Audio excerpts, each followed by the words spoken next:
जय श्री राम, बजरंगबली की जय। तो आपने जो पशु परीक्षक भर्ती परीक्षा का रिजल्ट आया है, आपने सबने अपनी रैंक देख ली होगी। तो आप सभी को बहुत बहुत बधाई हो। जितनी भी रैंक आई है वो उससे कोई फर्क नहीं पड़ता कि आपकी रैंक कौन सी आई है, लेकिन आपने एग्ज़ाम में जो अपना अनुभव दर्ज करवाया है वो काबिले तारीफ है। अब देखो, इसके अंदर मैं बात करने वाला हूँ। मैं बता दूँ मेरी पर्सनल, तो देखो मैंने खुद ने आज तक एग्ज़ाम सारे दिए हैं। अब मैं एग्ज़ाम इसलिए देता हूँ ताकि मैं अपने स्टूडेंट, जहाँ पे भी मैं पढ़ाता हूँ स्कूल कोचिंग, उन स्टूडेंट को एग्ज़ाम के अनुभव के साथ कहाँ से क्वेश्चन बन के आया और उसको किस प्रकार से अटेम्प्ट करना है, ये चीज़ें मैं उनको साझा करना, अपना प्रत्यक्ष अनुभव देने के लिए ही मैं एग्ज़ाम देता हूँ। ये बात है। अब इसमें कई सोचेंगे कि सर मैं एग्ज़ाम दे रहा हूँ, लेकिन सुनो मेरी बात, एक बात और सुन लेना, आप कितने धोखे में हो वो पूछ लेना। मैं एग्ज़ाम देने जाता हूँ, आपने मेरे को कई सारे डाउट वाले क्वेश्चन पूछे होंगे। तो वो सारे डाउट वाले क्वेश्चन थे उनके, मैंने कभी ये नहीं कहा कि ये मेरे सब्जेक्ट का नहीं है। मैं तो राजस्थान जीके के अंदर केवल कल्चर पढ़ाता हूँ, ये मैंने कभी नहीं कहा, चाहे वो ज्योग्राफी का हो, चाहे वो उसका पॉलिटिकल का हो, चाहे वो हिस्ट्री का हो, चाहे वो अन्य किसी सब्जेक्ट साइंस का हो। वहाँ तक मैंने उनके आंसर दिए हैं, और वो भी एनसीईआरटी बुकों के माध्यम से, माध्यमिक शिक्षा बोर्ड की बुकों के माध्यम से, और हिंदी ग्रंथ अकादमी की बुकों के माध्यम से। और वहाँ पे हमने डाउट वाले क्वेश्चनों को काफ़ी गहराई से उनका अध्ययन किया है। अब मैंने ये भी कहा था, ये काफ़ी लंबी यानी कि काफ़ी ज़्यादा बड़ी जो भर्ती है राजस्थान की, 10 लाख अभ्यर्थियों का भविष्य इस पे टिका हुआ था। एक एक क्वेश्चन वहाँ पे इम्पोर्टेंट था। अब देखो, इसके अंदर कभी भी ऐसी इतनी बड़ी भर्ती होती है, उसमें विवाद से बचने के लिए क्वेश्चनों को ज़्यादा से ज़्यादा डिलीट किया जाता है। अब जहाँ डिलीट किया जाता है, ऐसे समझ लो वो क्वेश्चन बिल्कुल सही था, लेकिन उस पर आपत्तियाँ ज़्यादा आने के चक्कर में उसको डिलीट किया गया, ताकि आगे जाके अभ्यर्थी उसका विरोध न करे, सभी संतुष्ट रहें। तो काफ़ी सारे क्वेश्चन डिलीट किए गए, जबकि वो हो सकता था उनका आंसर भी वो भी रख सकते थे, लेकिन वो एक विवाद का कारण बनता। अब ये बात बिल्कुल सही है कि पहली जो आंसर की निकाली गई है उसमें बोर्ड ने उनको सही माना था, वो भी बोर्ड ने ही माना था। उसका मैंने रीज़न बता दिया था कि यहाँ पे वो लिखा हुआ है। अब कई पूछेंगे कि सर वो तो डिलीट हो गया, तो डिलीट तो हो गया, लेकिन जब बोर्ड ने उनको पहले सही माना था, अब वो सही किस आधार पे माने थे, कुछ तो प्रूफ होगा। वही प्रूफ मैंने वहां से दिखाया, भाई यहाँ से इस लाइन से ये क्वेश्चन बना है, लाइन ये थी, यहाँ से क्वेश्चन बना है, और आंसर यहाँ से आया है, जहाँ पे से क्वेश्चन बना आंसर वहीं से आया है। ये बात मैंने पहले बताई थी। अब विवाद ज़्यादा न बढ़ने के कारण उसको रोकने के लिए उसको डिलीट कर दिया गया। फिलहाल के लिए डिलीट हो गए हैं वो क्वेश्चन, लेकिन उस आधार पे आपको तैयारी करनी है कि वो वैसे क्वेश्चन आ जाए। अगर मान लो वो डिलीट ना हो तो फिर क्या होता, ये आपके लिए एक क्वेश्चन वाला विषय है कि अगर वो डिलीट नहीं होते और वही आंसर रहते तो आप धोखा खाते या नहीं खाते, ये आपको खुद को सोचना चाहिए। अपने आप को हमेशा एक ऐसी तैयारी के साथ में रखना चाहिए कि जो मैंने डाउट वाले क्वेश्चन थे वो मेरे गलत हुए, अगर उनका आंसर वही रह जाता, अगर आप मानते हो कि आप जो आंसर बता रहे थे भाई ये होना चाहिए, वो आंसर तो उसमें आया नहीं, तो इसका मतलब ये है कि बोर्ड ने जो आंसर दिया वो उसी को सही मानने वाला था, लेकिन आपत्तियां आने के कारण उसका एक दूसरा ऑप्शन रखा कि इस क्वेश्चन को हाल के लिए हटा दो, हाल के लिए हटा दो। अगर वो सही होता, आपने जहाँ कोचिंग की है उन्होंने ये कहा इसका आंसर ये होना चाहिए, वो होना चाहिए, तो वो आंसर आना चाहिए था, जबकि चेंज होना चाहिए था, पर वो आंसर नहीं था। आंसर तो वही सही था जो मैंने बताए थे, जो बोर्ड ने माने थे। बोर्ड ने जो माने थे वो सही थे। आपत्तियां ज़्यादा आने के कारण वो डिलीट हुए हैं ताकि विवाद न बढ़े, और वही क्वेश्चन जो डिलीट हुए हैं जिन पे सबसे ज़्यादा आपत्तियां हैं, ये चाहे 4th शिफ्ट हो, 1st शिफ्ट हो, 3rd शिफ्ट हो, कोई सी भी शिफ्ट हो, XYZ, जहां आपत्ति लगी है और ज़्यादातर आपत्ति लगी है वो सब डिलीट हुए हैं। अब आगे क्या करना है, अब ये मैंने पहली बात करी थी, रिजल्ट आ गया, इसमें रैंक आपको दे रखी होगी। अब कट ऑफ के बारे में हम बात करते हैं। तो कट ऑफ मैंने जो बताई थी वही कट ऑफ रहेगी, लगभग 118, इससे ऊपर नहीं जाने वाली। नॉर्मलाइजेशन हो हुआ के कट पीट के जिसके 118 बनेंगे वो 100% इसके अंदर सिलेक्शन ले जाएगा। नॉर्मलाइजेशन के बाद की बात कर रहा हूँ मैं उसमें, और वो कोई मैं बात नहीं कर रहा। अब देखो इसमें, अब इसमें जो रह गया, मान लो जो भी रहा है, तो उसको हनुमान जी महाराज के मंदिर में जाना चाहिए। और मैं हकीकत कह रहा हूँ, आपको 500 रुपये, सॉरी 10-20 रुपये का प्रसाद चढ़ाना चाहिए, नारियल चढ़ाना चाहिए कि भगवान आपने बहुत अच्छा किया कि मेरा इसके अंदर सिलेक्शन नहीं हुआ। अब मैं चतुर्थ श्रेणी की तैयारी करने जा रहा हूँ, इसके अंदर मेरे को अच्छा सा डिपार्टमेंट देना, ताकि मैं जो भाई ये पशु परिचर वाले बने हुए हैं, इनके किसी न किसी प्रकार से इनकी कोई आने वाली समस्याओं में मैं इनकी हेल्प कर सकूं। ये आपके लिए बहुत बढ़िया चीज़ है।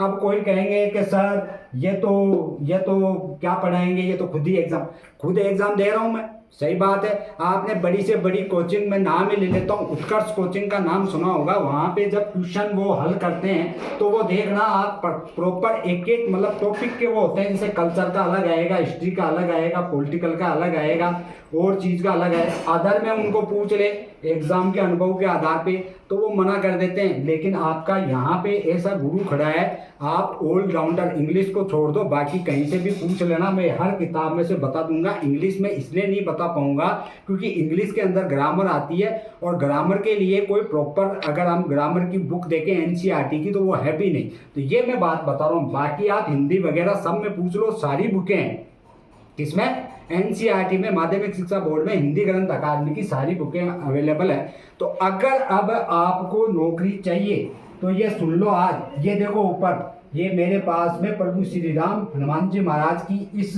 प्लेटफॉर्म पे काफ़ी कृपा बरसने वाली है। मेहनत करवाएंगे और मेहनत के साथ में आपको ऐसा मैटर उपलब्ध कराएंगे, ऐसी किताबें बताऊंगा कि आपका मतलब कहीं पे क्वेश्चन बाहर निकलने के चांस 0% होंगे। विश्वास रखो, और ये मत समझो कि ये यहाँ पे पढ़ा रहा है। मेरे पास में कोचिंग वालों के भी कॉल आ रहे हैं, आप चाहें तो आप ये मेरे को बताएं कि सर उस कोचिंग में जाके आप पढ़ा के बताओ, मैं उस कोचिंग के अंदर जाके पढ़ा के बता दूंगा। लेकिन मेरा पर्पज़ वो नहीं है, मेरा पर्पज़ ये है कि ऐसी तैयारी कराएं कि खुद अभ्यर्थी उन किताबों को पढ़े, और जो क्वेश्चन बनाए जाएँ, क्वेश्चन बनाने का जो तरीका होता है वो होता है अनुभव के आधार पर। मैंने इतने पेपर दिए हैं तो मेरे को पता है कहाँ से क्वेश्चन, कैसी लाइन में से क्वेश्चन, और वो अभ्यर्थियों के दिमाग को पहचान के क्वेश्चन बनाता है ताकि वो कंफ्यूज हो।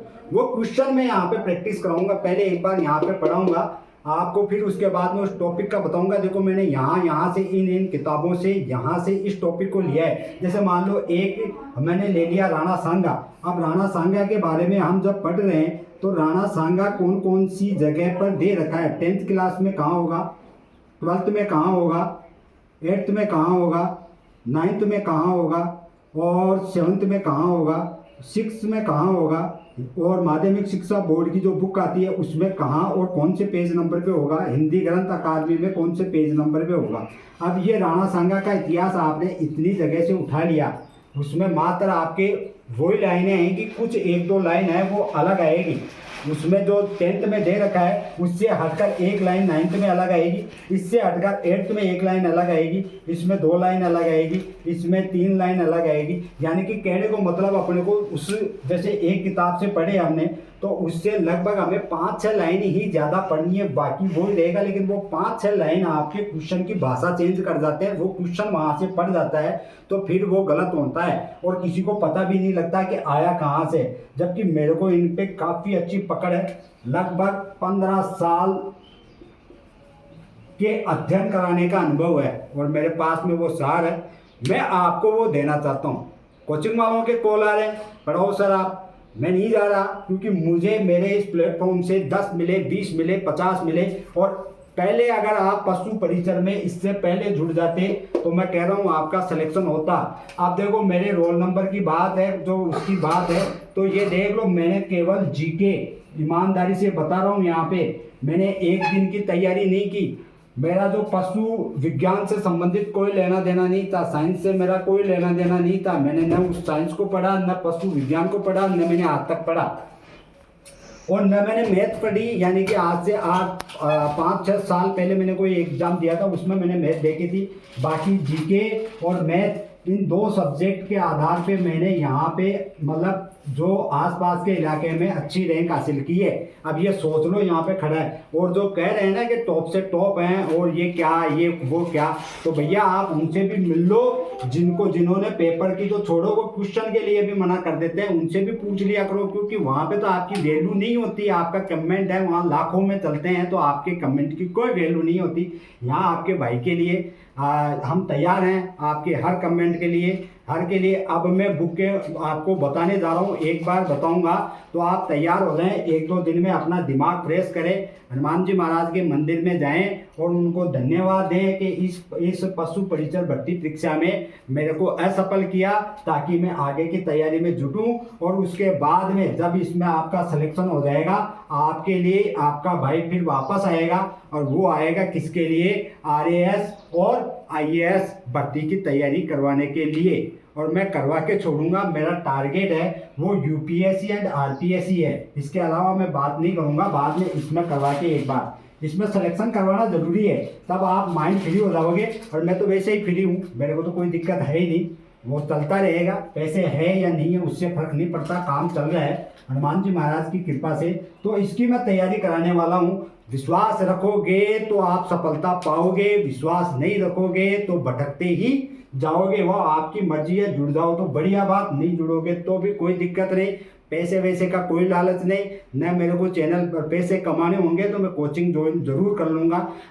शुरुआत हुई है अभी, ये मान लो जिसने मेरी ये देखा है और जो वीडियो जिसने पकड़ा है, तो चाहे आप टॉप से टॉप कोचिंग वाला भी सोच रहा होगा कि बंदा खड़ा है उसके पास में तो वो ज्ञान है, मतलब ऐसा क्वेश्चन नहीं, ऐसी कोई लाइन नहीं जहाँ से वो ना बता पाए कि भाई ये क्वेश्चन यहाँ से बना है। तो ये बात है, मुझ जवानी और दिमाग में याद है मेरे को कौन कौन सी किताबों से कौन कौन से क्वेश्चन आए। तो आप विश्वास रखो, इसमें जुड़ जाओ, हनुमान जी महाराज का नाम लो और यहाँ जुड़ जाओ। जो मैं किताबें बता रहा हूँ वो खरीद लो, और बहुत सस्ती किताबें आने वाली है। सरकारी किताबें बहुत सस्ती होती है, ये भी एक विडम्बना है। हम सस्ती किताबों को छोड़ के महंगी किताबें खरीदते हैं और उनको पढ़ते हैं, पढ़ने के बाद में पेपर देते हैं, पेपर देने के बाद में डाउट वाले क्वेश्चन आते हैं, डाउट वाले क्वेश्चनों के बाद में उन्हीं सस्ती किताबें यानी कि 10-20 रुपये में मिलने वाली किताबों के प्रूफ लगाते हैं बोर्ड के अंदर। इस 10 रुपये वाली की किताब का प्रूफ लगाएंगे और फिर अपनी किताब को चैलेंज करवाएंगे कि देखो साहब इसके अंदर तो ये था। तो ऐसे कैसे हो सकता है? आपने कहाँ से ऐसी शिक्षा प्राप्त कर ली? जो 10 रुपये वाली किताब से आपको 100% गारंटी मिल रही है कि उसको कोई चैलेंज करने वाला नहीं है, उसको छोड़ के आप हजारों की किताबें लाओगे, फिर उसके बाद में उसको चैलेंज करोगे, क्या मतलब निकला उसका? समझो, थोड़ी दिमाग लगाओ, दिमाग अपना खुद का इस्तेमाल करना सीखो, कोचिंग करो। कोचिंग के लिए मैं बोल रहा हूँ, कोचिंग करो, आप मेरे से कर लो, और से कर लो, कहीं से भी कर लो, लेकिन विश्वास आप NCERT माध्यमिक शिक्षा बोर्ड हिंदी ग्रंथ अकादमी पे जमा लो और उसको पढ़ने का तरीका सीख लो। क्वेश्चन बाहर चला जाए, यहीं पे खड़ा हूँ, फिर मिलूंगा मैं। उसके बाद में जैसे सितंबर में आऊँगा तब तो मैं बताऊँगा कि लो भाई ये यहाँ से क्वेश्चन आए, आप खुद बताओगे कि सर ये रे, और हमारा पेपर गया है टॉप 1 नंबर। अब बताओ, अब ये पहला प्रयास था, उसमें हमने किया, उसमें हमें बहुत अच्छी सफलता मिली जो मैंने बताया। तो डिलीट होने का रीज़न ये मान लो कि वो क्वेश्चन सही थे, बल्कि उनको डिलीट इसलिए किया गया ताकि विवाद से बचे। आंसर चेंज नहीं हुए, आंसर चेंज होते तो मैं भी मान लेता कि हाँ भाई ये हुए। अब ऐसी बात है। तो इसी के साथ आप सभी का धन्यवाद। जय श्री राम, बजरंगबली की जय।